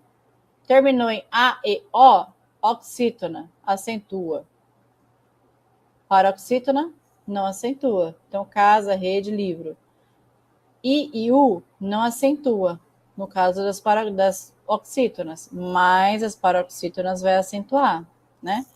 LRX, na oxítona não acentua, mas na paroxítona vai acentuar. Eu acho que esse quadro ali, ele é bem fácil de entender, acho que fica mais fácil do que aquele monte de texto. E aí, as proparoxítonas, né? Ao contrário das oxítonas e as proparoxítonas, todas as proparoxítonas são acentuadas na língua portuguesa. Esta regra simplificada sinaliza a raridade fonética dessas palavras, independente de sua terminação. Então, assim, ó, deixa eu tô clicando aqui para voltar, tem que voltar lá. Oxítona e paroxítona não tem essas regras. Proparoxítona, todas elas vão ser acentuadas. Simples assim. Então, monossílabos tônicos. O que é uma monossílaba, gente? Só tem uma sílaba, mono, né? Então, qual é a regra para as monossílabas? Palavras de uma sílaba só, né? Monossílabas. São terminadas compostas por uma única emissão de voz, diferenciando da palavra com múltiplas sílabas, que seguem outras regras de acentuação. Então, qual que é a regra? Condição de tonicidade. Apenas as monossílabas pronunciadas com maior intensidade tônica são passíveis de acentuação, recebendo destaque na frase. Então, terminações essenciais.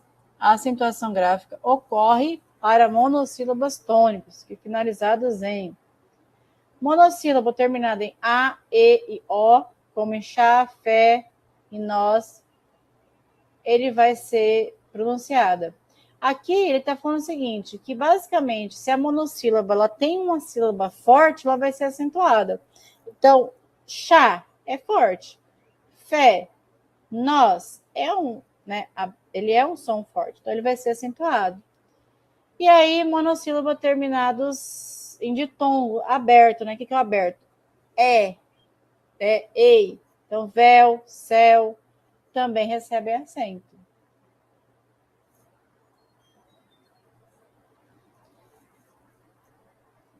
Ó, nesta etapa, demonstraremos um método sistemático para analisar a tonicidade dos vocábulos polissilábicos, conectando a pronúncia à lógica da acentuação gráfica que rege a língua portuguesa.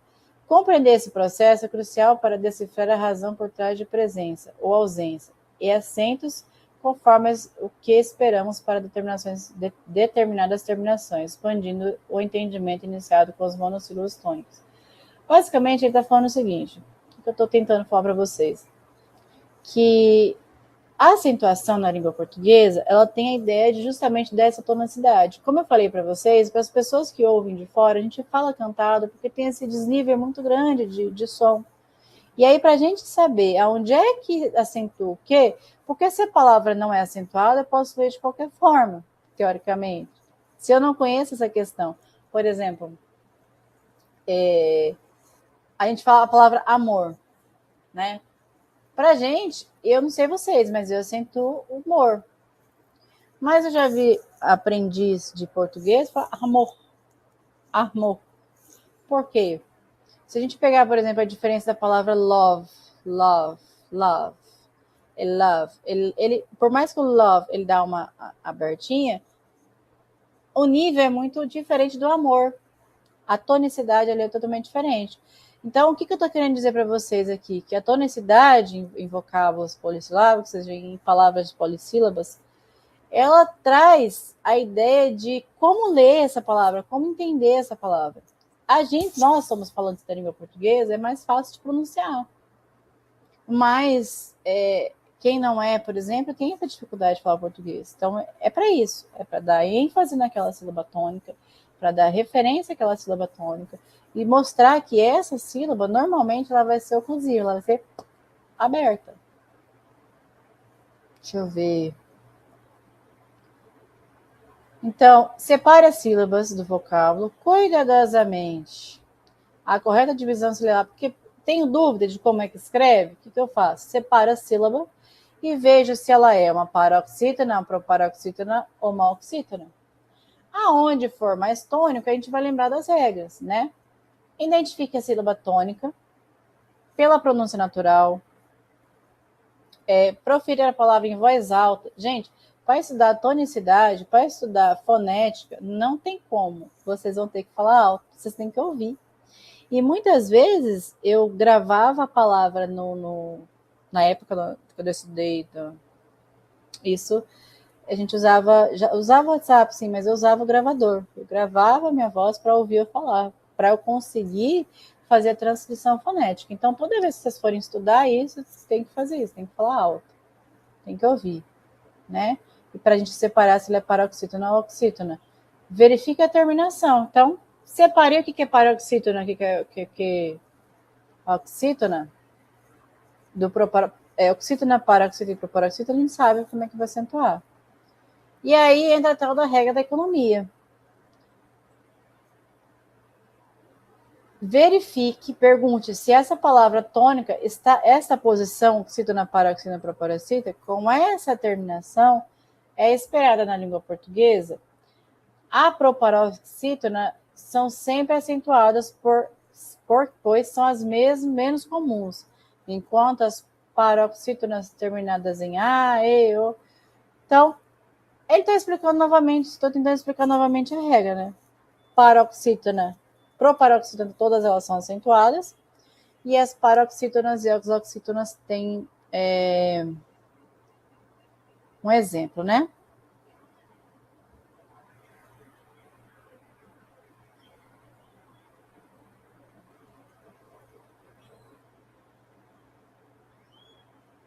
E aí, eu trouxe um exercício, né? Porque sou eu, mas são 6 minutos, não sei se vai dar tempo. Até passei uns slides aqui que eu coloquei a mesma coisa, mas vamos ver.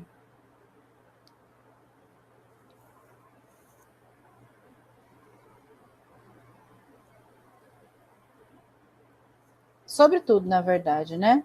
Deixa eu ver aqui. Com base na discussão prévia sobre tonicidade, as regras de acentuação para palavras oxítona e paroxítona, analise a seguinte conjunto de palavras e explique a lógica por trás da acentuação de cada uma. Então, vírus, álbum e caráter, né? A palavra vírus, alvo e álbum e caráter. Por que eles são acentuados? Armazém, crachá e dendê. Esplêndido, arquétipo também. Eu vou fazer o seguinte, eu vou escrever essas palavras aqui no chat e vou deixar de homework para vocês para amanhã, tá? Para vocês fazerem no caderno de vocês aí, bonitinho. Vocês estão anotando as coisas que a gente está aprendendo aqui. Se estiverem, anotem num caderninho para a gente fazer isso aí. Vocês vão me explicar por que essas palavras são acentuadas.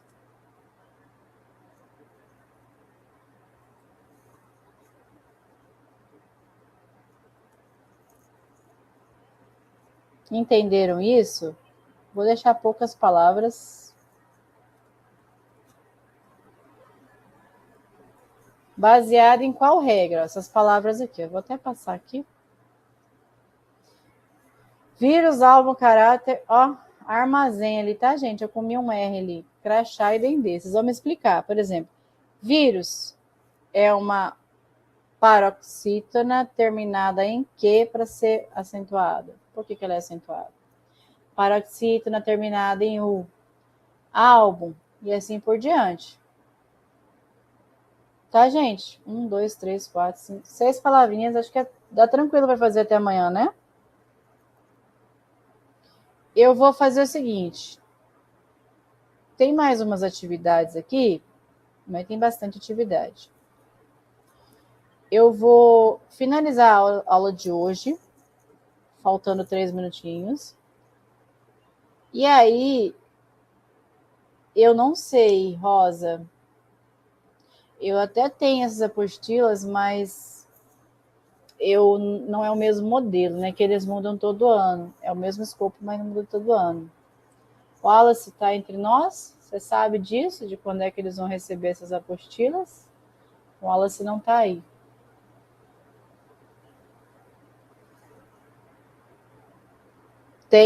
Ela tem exercício, sim. Tem tudo o que eu estou falando e mais exercícios. Tem sim. No Enem, quando se trata de acentuação, normalmente ele não vai perguntar para você como é que você escreve essa palavra, mas ele vai perguntar no contexto por que essa palavra ali foi acentuada e de tal forma. Vai trazer um texto e no meio do texto tem uma palavra que você vai ter que definir por que ele foi acentuado. Tem uma questão do Enem ali também sobre acentuação que eu vou trazer para vocês, de alguma apostila ali. Do caderno de questão mesmo, né? Gente, eu vou finalizar a aula por hoje. Assinaram a lista de presença, todos vocês.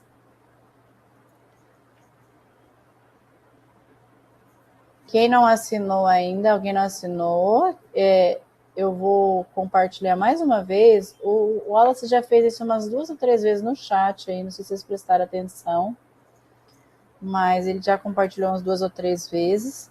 Eu vou compartilhar de novo a lista de presença.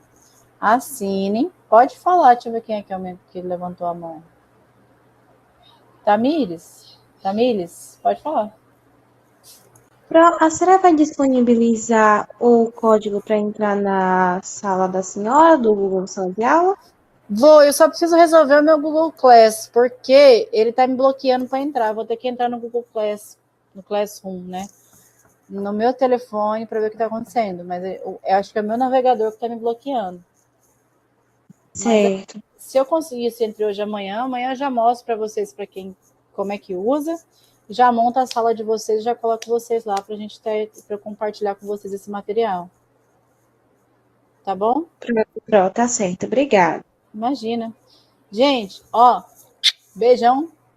Falei demais hoje, perdoem por isso, mas quando se trata de regra, não tem o que fazer, eu preciso falar. Eu tenho o que fazer. É um prazer, sempre um prazer estar aqui com vocês. Bom descanso para vocês, bom finalzinho de quarta-feira, retorno de feriado, que a gente ficou mole e preguiçoso, porque ficou 4 dias em casa. Fiquem com Deus, beijão para vocês, que amanhã, excepcionalmente, nós nos veremos novamente, nesse mesmo horário, nesse mesmo lugar. Nesse mesmo slide, inclusive, também. Tchau, gente. Vou finalizar aqui. Fiquem com Deus. Tchau. Tchau.